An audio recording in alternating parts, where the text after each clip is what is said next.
سوابی میں جلسہ ہوگا، اطلاعات یہ ہیں کہ علی امین گنڈا پور صاحب ڈی آئی خان کے اندر جلسہ کر رہے ہیں، اور دوسری طرف یہ بھی کچھ شکایات ہیں، اپوزیشن الزامات لگا رہی ہے کہ آج سوابی کے جلسے کے لیے حکومتی وسائل استعمال کیے جا رہے ہیں، سرکاری فنڈ مانگے گئے تھے جنید اکبر خان صاحب کی طرف سے جو خیبر پختونخوا کے صدر بھی ہیں۔ اس جلسے کے کیا اثرات ہوں گے حکومت پر؟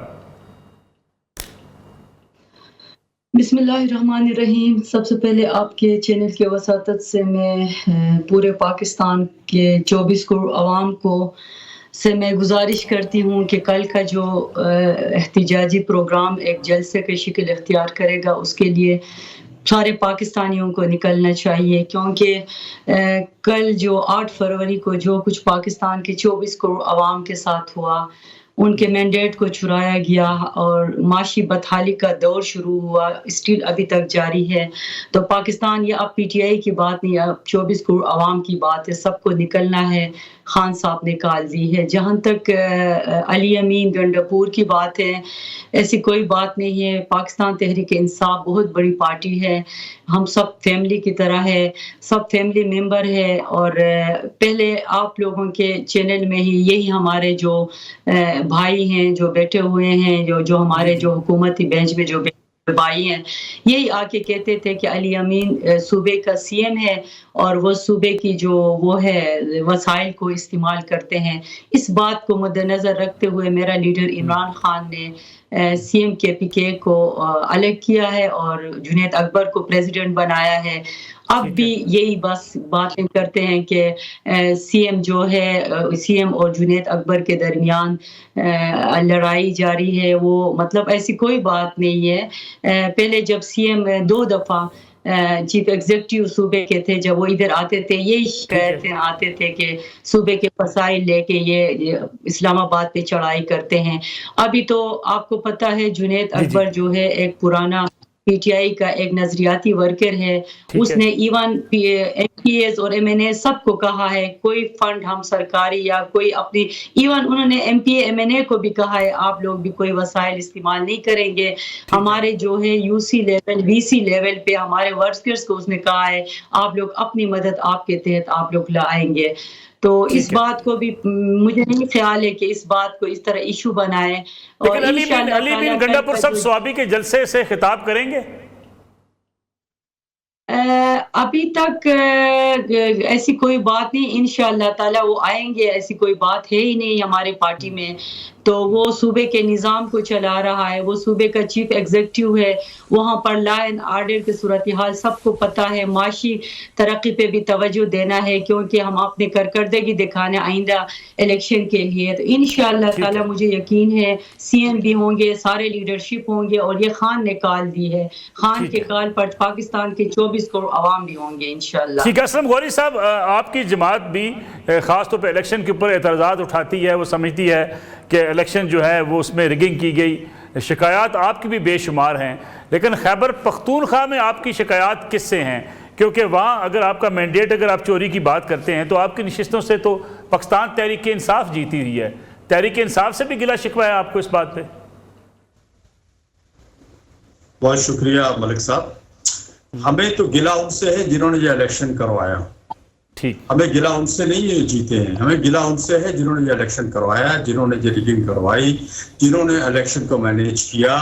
اور جنہوں نے اس طرح سے ایک ماحول بنایا کہ ایک صوبہ کسی اور کو دیا، 2 صوبے تقسیم بندر بانٹ ہوئی، تیسرے سے چوتھے صوبے میں پارٹنرشپ کروائی، اور مرکز میں بھی وہی حال ہے، سب بیساکھیوں پہ ایک دوسرے کے لیے لازم و ملزوم کھڑے ہوئے ہیں۔ یہ مینڈیٹ نہیں ہے، ہم اسے مینڈیٹ نہیں سمجھتے، ہم کسی ایک صوبے کو یا کسی ایک پارٹی کو گلہ نہیں دیتے۔ ہم نے آج بھی یہ گلہ کیا ہے، 2018 میں بھی ہمارا یہی گلہ تھا، ہم نے 2018 کے انتخابات کو ریگنگ قرار دیا۔ تمام پارٹیاں ہمارے ساتھ تھیں جو آج حکومت پہ بیٹھی ہوئی ہیں، پی ڈی ایم کی شکل میں ہمارے دست و بازو تھے۔ ہم نے ایک تحریک چلائی تھی صاف اور شفاف انتخاب، اور آپ کو یاد ہوگا کہ 16 ماہ کی جب حکومت بنی تھی تو اس حکومت میں یہ کہا گیا تھا صاف اور شفاف انتخابات کے لیے قانون سازی کرنی، اس لیے مل کے یہ حکومت کا حصہ بنے تاکہ قانون سازی ہو جائے۔ پھر قانون سازی بھی ہوئی، لیکن جب 2024 کا الیکشن آیا تو مجھے انتہائی افسوس سے کہنا پڑتا ہے کہ 2018 کا الیکشن تو بہت پیچھے رہ گیا، 2024 نے پچھلے سارے ریکارڈ توڑ دیے ریگنگ اور 2 نمبری کے۔ اب صورتحال یہ ہے کہ جو دو لوگ 2018 کے الیکشن کو جعلی بینڈٹ کہتے تھے یا 2 نمبر انتخابات کہتے تھے یا سسٹم کے بیٹھ جانے کا انتخابات کہتے تھے، آج وہ سب اس 2024 کے انتخابات کو گلے سے لگا کے بیٹھے ہوئے ہیں، اس لیے کہ ان کو اقتدار مل گیا۔ تو ہم تو کل بھی 2018 میں جہاں کھڑے تھے 2024 میں بھی اسی جگہ پہ کھڑے۔ ٹھیک ہے غوری صاحب، لیکن غوری صاحب سوال، غوری صاحب سوری ٹو انٹرپٹ، لیکن سوال یہ ہے کہ اس وقت بینیفیشری تحریک انصاف تھی، اب بھی تحریک انصاف کے پی کے میں بینیفیشری ہے، پنجاب میں آپ سمجھتے ہیں P M L N beneficiary ہے، بلوچستان سندھ میں پیپلز پارٹی بینیفیشری ہے، تو آپ سمجھتے نہیں ہیں کہ خیبر پختونخوا میں پی ٹی آئی بھی اسی سسٹم کی بینیفیشری ہے؟ دیکھیں اگر آپ پی ٹی آئی بالکل سمجھتے ہیں، میں نے تو کہا ہے نا کہ پی ٹی آئی خود بھی سمجھتی ہے، کہ پی ٹی آئی خود بھی سمجھتی ہے، یہ نہیں کہ 47 صرف استعمال ہوا ہے آپ کا پنجاب میں یا سندھ میں یا کراچی میں یا بلوچستان میں، 47 تو استعمال کے پی کے میں بھی ہوا ہے۔ اور ابھی تو شوکت یوسف زئی نے 3-4 دن پہلے کہا ہے کہ 35 ارکان کو میں جانتا ہوں جو حلف دے کے آئے ہیں، اور ساری باتیں تو آن ایئر ہوگی، انہوں نے ہمارے موقف کی تائید کی ہے۔ تو ہم یہ سمجھتے ہیں اوورآل انتخابات درست ہونے چاہیے، ہماری طرف سے پی ٹی آئی جیتے، نون لیگ جیتے، اینی ون جیتے، ہمیں نہ دے حکومت، لیکن انتخابات تو صحیح ہو۔ مجھے یہ تو یقین ہو کہ جو میں ووٹ ڈال کے جس شخص کو آیا ہوں اسی کو ملا ہے۔ عوام کا دن بدن ان انتخابات سے اعتماد اٹھتا جا رہا ہے، اور ہم جمہوریت سے کوسوں دور جا رہے ہیں، ہمیں جمہوریت بچانی ہے تو انتخابات صاف اور شفاف کرانے۔ غوری صاحب کل کے یوم سیاہ میں آپ شامل ہیں تحریک انصاف کے ساتھ، اور سوابی کے جلسے میں آپ کی لیڈرشپ جائے گی؟ دیکھیں اس میں کوئی ہمیں نہ انہوں نے دعوت دی ہے، نہ ہمارے مشورے سے یہ پروگرام رکھے گئے ہیں، اور ہم 2024 کے انتخابات کے خلاف ہم ایوان نہیں میدان کے نام سے اپنی تحریک جاری و ساری رکھے ہوئے ہیں، جس کے تحت ہم نے مختلف شہروں میں، لاہور سمیت لاہور، مظفر گڑھ، پشاور، پشین، کراچی، سکھر، مختلف شہروں میں اسی عنوان کے ساتھ ہم نے اپنے پروگرام کیے۔ ہمارا احتجاج 2024 فروری سے جاری ہے، ہم اسے کنٹینیو جاری و ساری رکھے ہوئے ہیں۔ کل کے اس پروگرام کے لیے پی ٹی آئی نے کوئی ہم سے مشاورت نہیں کی، نہ ہمیں کوئی دعوت دی، اس لیے ان کا اپنا پی ٹی آئی کا اپنا پروگرام ہے، اور میں سمجھتا ہوں کہ ان کو 1973 کے آئین کے تحت ان کو یہ حق حاصل ہے کہ وہ اپنا احتجاج پرامن احتجاج کر سکے، اور حکومت کو اس سلسلے میں انہیں احتجاج کرنے کی اجازت دینی چاہیے۔ ٹھیک ہو گیا۔ کوثر کاظمی صاحب، وہ تو غوری صاحب کہہ رہے ہیں کہ 2018 میں عمران خان صاحب کے ہم خلاف تھے اس لیے کہ وہ بینیفیشری تھے، 2024 میں آپ بینیفیشری بن گئے، کیا سیاسی جماعتیں یہ تسلیم نہیں کر سکتی کہ کوئی نہ کوئی بینیفیشری ضرور ہوتا ہے؟ دوسرا یہ جو ابھی بات کی غوری صاحب نے بھی کہ احتجاج آئین کے تحت حق ہے سیاسی جماعت کا، آپ ان کو پنجاب میں جلسہ نہیں کرنے دیتے، اس لیے وہ خیبر پختونخوا میں جلسے کر رہے ہیں۔ بسم اللہ الرحمن الرحیم، رب صلی علی محمد وآل محمد۔ ملک صاحب، سب سے پہلے تو میری بہن فلک ناز نے آپ کو بتایا آپ کے ابتدائیے کی نفی کرتے ہوئے کہ کوئی لڑائی نہیں ہے، نہ کوئی سرکاری وسائل استعمال ہو رہے ہیں ثوابی جلسے کو لے کر۔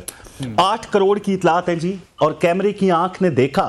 کہ جلسہ گاہ کے اندر کس طریقے سے سرکاری مشینری استعمال کرتے ہوئے اس جلسہ گاہ کو تیار کیا جا رہا ہے۔ پھر انہوں نے کہا جی لڑائی نہیں ہے علی امین میں اور جنید اکبر صاحب میں، لڑائی نہیں ہے تو جنید اکبر چور کس کو کہہ رہے ہیں، وہ کس کو مخاطب کر رہے ہیں ود ان اے پارٹی کہ چوروں کو نہیں چھوڑا جائے گا؟ پھر خدشہ کس بات کا ہے کہ اگر عمران خان نے بھی میری بات نہ مانی تو صدارت چھوڑ دوں گا؟ یعنی ایک سے ایک بندہ اس طریقے سے لے کے آ رہے ہیں کہ نفاق اور دھڑا بازی تحریک انصاف میں نمایاں طور پر نظر آ رہی ہے۔ اب جلسہ آپ نے کہا جی کیوں نہیں کرنے دے رہے؟ ملک صاحب کیسے جلسہ کرنے دیں ایک ایسی جماعت کو جو ایک نہیں کئی دڑوں میں تقسیم ہے؟ ان میں سے کس بندے کی گارنٹی آپ مانیں گے کہ بھائی ہم آ تو رہے ہیں، ہم پرامن احتجاج کریں گے؟ آپ کسی پر بھروسہ نہیں کر سکتے کیونکہ یہ آپس میں تقسیم ہے۔ ایک بندہ جو ہے مفاہمت کی بات کرتا ہے، ایک بندہ ٹیبل ٹاک کی بات کرتا ہے، مذاکرات کی بات کرتا ہے، این اسی وقت دوسرا بندہ مار دار توڑو جلاؤ توڑو، یہ باتیں ان کے منہ سے نکلتی ہیں۔ تو اس وجہ سے پنجاب کے اندر جو ترقی کا سفر ہے، جو مریم نواز شریف جو آئرن لیڈی کے طور پہ سامنے آئی ہے، جس کے انیشیٹو آج سے پہلے کبھی نہیں تھے، کسی دور حکومت میں ناجائز تجاوزات ہوں یا ہمارے جو عوامی منصوبے ہیں فلاحی، آپ کو اس قدر تعداد میں ہوتے ہوئے نظر نہیں آتے۔ ناجائز تجاوزات نے لوگوں کا جینا آرام کیا ہوا تھا، بڑے بڑے لوگ جنہوں نے آغاز کیا تھا وہ اس سے پیچھے ہٹ گئے، اور مریم نواز اس پہ بالکل ایک سٹینڈ لے کے کھڑی ہیں اور لوگوں کا جینا آسان ہو رہا ہے پنجاب میں جو کہ نظر آ رہا ہے۔ اب احتجاج کس بات کا؟ احتجاج اب کس کے خلاف کر رہے ہیں کہ فروری 2024 سے 2025 کے دوران نہ صرف معاشی استحکام آیا ملک کے اندر بلکہ مہنگائی میں نمایاں کمی ہوتی ہے ملک صاحب، شرح سود میں نمایاں کمی نظر آتی ہے، ترسیلات زر میں ریکارڈ اضافہ نظر آتا ہے، بہترین سفارتکاری نظر آتی ہے، اور بے پناہ معاہدوں پر نہ صرف دستخط ہوتے ہوئے بلکہ عمل درآمد ہوتا ہوا نظر آتا ہے۔ یہ تو آپ کی پرفارمنس حکومت کی ہے نا، اس پرفارمنس کی موجودگی میں احتجاج بھی کرنے دیں، سیاسی جماعت کا حق ہے۔ ملک صاحب ہم ان کے جھوٹے مصائب کے مقابلے میں اپنے سچے فضائل لے کے آئیں گے، یہ جہاں جہاں عوام سے جھوٹ بولیں گے ہم اپنے فضائل بیان کریں گے، اسی لیے عوام کو یہ بات سمجھ آئے گی کہ کون ان کے حق میں بہتر ہے۔ آج بھی ان کی ترجیحات کیا ہیں کہ خان صاحب کو رہا کروایا جائے اور قیمت ٹیکس پیئر کے جو پیسے ہیں وہاں سے ادا کی جائے، آپس کی لڑائیاں لڑی جائیں، اپنی اپنی طاقت شو کی جائے اور پیسہ عوام کا خرچ کیا جائے۔ پھر سچ بولے نا آ کے کہ جنید اکبر اور علی امین کے اندر اس وقت جو تضادات ہیں اس کے پیسے عوام دے رہے ہیں، کل لاہور میں احتجاج تو نہیں روک کوثر کاظمی صاحب، مجھے بریک لینی، لیکن کل لاہور میں احتجاج تو نہیں روکیں گے؟ دیکھیں احتجاج ہر مہذب معاشرے میں ہوتا ہے، لیکن ان کا جو ماضی ہے وہ آپ کے سامنے ہے۔ کب انہوں نے پرامن احتجاج کیا ہے جی؟ ان کے سامنے پولیس والے ہوں، انتظامیہ والے ہوں، ایک تو بہتان ترازی کرتے ہیں کہ چادر اور چار دیواری کا تقدس پامال ہو گیا، جو کہ کبھی کوئی ثبوت سامنے نہیں لا سکے۔ تو بات یہ ہے اگر یہ پرامن احتجاج اپنے جو ان کے قول و فعل ہے اس سے ثابت ہوتا ہے کہ یہ صرف انتشاری سیاست چاہتے ہیں۔